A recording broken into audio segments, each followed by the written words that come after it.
People do what benefit themselves not what is intended அப்படின்னா, மக்கள் வந்து அவங்களுக்கு என்ன தேவையோ அத செய்வாங்க தவிர்த்து, என்ன வேலை நடக்கணுமோ அத பூர்த்தி பண்ண மாட்டாங்க. இதுக்கான பேர் வந்து இன்சென்டிவ் சூப்பர் ரெஸ்பான்ஸ் டெண்டன்சி அப்படின்ற ஒரு பேரு. ஒரு தியரின்னு வச்சுக்கோங்களேன். ஏன் அவங்க அப்படி பண்றாங்க அப்படின்னு பார்த்தீங்கன்னா, மக்கள் வந்து பரிசு மேல கவனத்த செலுத்துறாங்க தவிர்த்து, நடக்கிற வேலை மேல இல்ல. இதனால என்ன நடக்குது அப்படின்னு பார்த்தீங்கன்னா, மக்கள் வந்து அந்த இன்சென்டிவ் அப்படின்ற ஒரு சிஸ்டத்த வந்து ஏமாத்த செய்றாங்க. ஏன்னா, மக்கள் வந்து பரிசு மேல தான் ஆசைப்படுவாங்க தவிர்த்து, என்ன வேலை நடக்கணுமோ அத முடிக்க நினைக்க மாட்டாங்க. அதாவது இதுக்கான எக்ஸாம்பிள் என்னன்னு பார்த்தீங்கன்னா, ஒரு பிரெஞ்சு காலனியில வந்து எலி தொல்ல. எலி தொல்லைனால ஹையர் அஃபிஷியல்ஸ் என்ன பண்றாங்கன்னா, அவங்களால கண்ட்ரோல் பண்ண முடியல அப்படின்ற காரணத்தினால மக்கள் மக்கள் உதவி எடுத்துக்கலாம் அப்படின்றதுனால என்ன சொல்றாங்கன்னா, ஒரு இன்சென்டிவ் செட் பண்றாங்க. இன்சென்டிவ்னா ஒரு பரிசு. என்ன பரிசுனா, எலி இறந்த எலி எடுத்தவங்க நாங்க ஒரு பரிசு தரோம் அப்படின்ற மாரி. அப்போ மக்கள் என்ன பண்றாங்கன்னா, சரி ஓகே அப்போ இதனால மக்கள் பண்ணக்கூடிய ஆரம்பிப்பாங்க அப்படின்றத நெனச்சு, மக்கள் வந்து இறந்து போன எலி எடுத்துட்டு வராங்க. இறந்த புலி எடுத்துட்டு வந்து பரிசு தராங்க. ஆனா இதே கொஞ்ச நாள்ல என்ன நடக்குது அப்படின்னு பார்த்தீங்கன்னா, இறந்த இந்த எலியெல்லாம் என்னன்னா, இவங்களே வந்து வளர்க்க ஆரம்பிச்சர்றாங்க. அதாவது பரிசு கிடைக்குதுல்ல. அதனால அந்த இன்சென்டிவ் அப்படி அந்த பரிசு திட்டத்த வந்து ஏமாத்த ஆரம்பிச்சர்றாங்க. பரிசு கிடைக்கிறதுனால இவங்களே எலிய வளர்த்து இவங்களே எடுத்துட்டு வந்து குடுக்குறாங்க. ஆனா இவங்களுக்காக தான் நம்ம வந்து அந்த கோலே செட் பண்ணோம். எலி இருக்கக்கூடாது அப்படி எலி தொல்ல இருக்கிறதுனால எலி இருக்கக்கூடாது அப்படின்றனால. ஆனா இவங்க அதையும் மீறி அந்த அவங்களுக்கு என்ன தேவைன்றதே மறந்துட்டு பரிசு மேல ஃபுல் ஃபோக்கஸ செஞ்சுட்டாங்க. பரிசு மேல வச்சுட்டாங்க. கோல் மேல இல்ல. ஓகேவா? இது ஒரு எக்ஸாம்பிள். இது ஏன் மக்கள் பண்றாங்க? அப்படின்றத பார்த்தீங்கன்னா, அதுதான். மக்களுக்கு வந்து அந்த பரிசு மேல தான் ஆசை இருக்குன்றத தவிர்த்து, அவங்களுக்கு என்ன வேலை நடக்கணுமோ, இல்ல என்ன வேலை நடக்கணுமோ அத முடிக்கணும்னு இல்ல. பரிசுனால தான். இது இதுல ஒரு மெயின் எக்ஸாம்பிள் நான் சொல்றேன் பெருசா, பின்னாடி. இப்போ என்னன்னா, கொஞ்சம் இப்ப ரீசென்ட் டேஸ்ல இது எங்கெங்க நடக்குது அப்படின்றத நான் சொல்றேன்.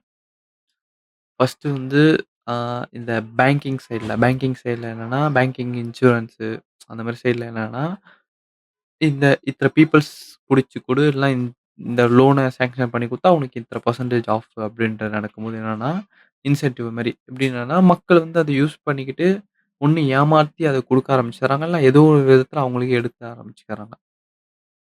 அது அடைய ஆரம்பிச்சுர்றாங்க. ஆனா, இது அ இத இந்த பரிசு திட்டத்த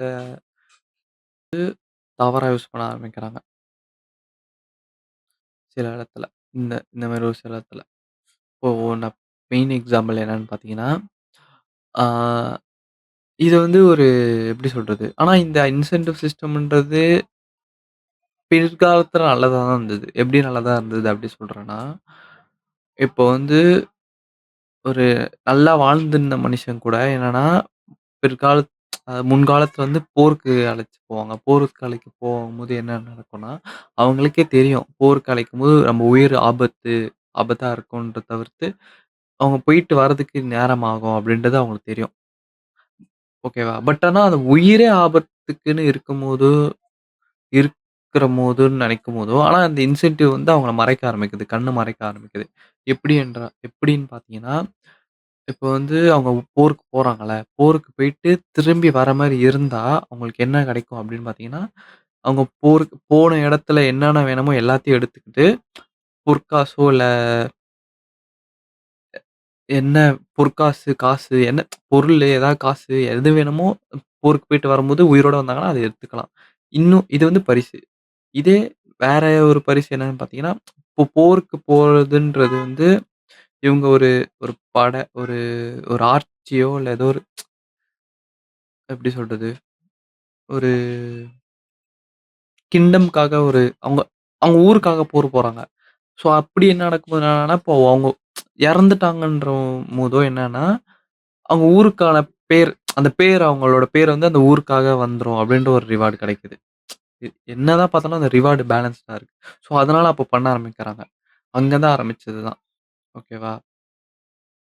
இந்த இன்சென்டிவ். பட் இன் அடையே ஆனா இந்த இன்சென்டிவ்ன்றது வந்து நம்ம கரெக்ட்டா செட் பண்ணணும். Risk and reward. இன்சென்டிவ்ன்றத ரிஸ்க் அண்ட் ரிவார்ட கரெக்ட்டா செட் பண்ணணும். இது ஏன்ஷியன்ட் டைம்ல என்ன பண்ணுவாங்க அப்படின்னு பார்த்தோன்னா, பிரிட்ஜஸ் கட்டுறாங்கல்ல, பிரிட்ஜஸ் கட்டுற பில்டர்ஸ்லாம் என்ன பண்ணுவாங்கன்னா, கட்டி முடிச்சவங்கள வந்து பிரிட்ஜ் கீழ நிக்க வைப்பாங்க. அந்த இனாகுரேஷன் டே அப்போ. எதுக்கு பிரிட்ஜ் கீழ நிக்க வைக்கிறாங்க? அவங்க கட்டின பிரிட்ஜ் தானே! ஸ்ட்ராங்கா இருக்கணும். இல்லன்னா அவங்க மேலேயே விழுந்துரும். அந்த மாரி ஒரு ரிஸ்க் அண்ட் ரிவார்ட். ஸோ நீங்க ஏதாவது செட் பண்ற மாரி இருந்தீங்கன்னா, இன்சென்டிவ் அப்படின்ற ஒரு கான்செப்ட்ட வந்து இத தெரிஞ்சு வச்சுக்கோங்க. ஒரு பீப்பிள புரிஞ்சு வச்சுக்கிறதுக்கும் இதுதான். அந்த கம்பெனியில ஏதாவது தெரிய வைக்கிறாங்க அப்படின்றதும் பாருங்க. கம்பெனில என்ன நடக்குதுன்றத பாருங்க. இப்போ சில கம்பெனிஸ்லாம் என்ன பண்ணுவாங்க பார்த்தோன்னா, இன்சென்டிவ் மேலிடத்துலருந்து என்ன பண்ணுவாங்கன்னா, இன்சென்டிவ் சிஸ்டம் இருக்கு. ஆனா டார்கெட் மேனேஜர்ஸ் என்ன பண்ணுவாங்கன்னா, இவ்ளோ டார்கெட் முடிச்சா இவ்ளோ இன்சென்டிவ் அப்படின்ற மாரி வைப்பாங்க. பட் ஆனா என்ன நடக்குதுன்னு பார்த்தீங்கன்னா, அந்த டார்கெட்ட லோவரா வச்சுட்டு, வேலை நடக்கிறது வந்து வேலை நடக்கிறதே நடக்காது. டார்கெட்ட லோவா வச்சுட்டாங்க. ஆனா நம்பளோட இந்த இன்சென்டிவ் சிஸ்டம்ன்றது நம்ம வேலை நடக்கணுன்றதுக்காக தான் இந்த இன்சென்டிவ் சிஸ்டமே ஒண்ணு கொண்டு வந்தோம். முடிக்கணும், பெர்ஃபார்மன்ஸ் ஏறணும். ஆனா இவங்க டார்கெட்டே லோ பண்ணிட்டாங்க. ஸோ இதெல்லாம் நோட் பண்ணுங்க. ஓகேவா? பை.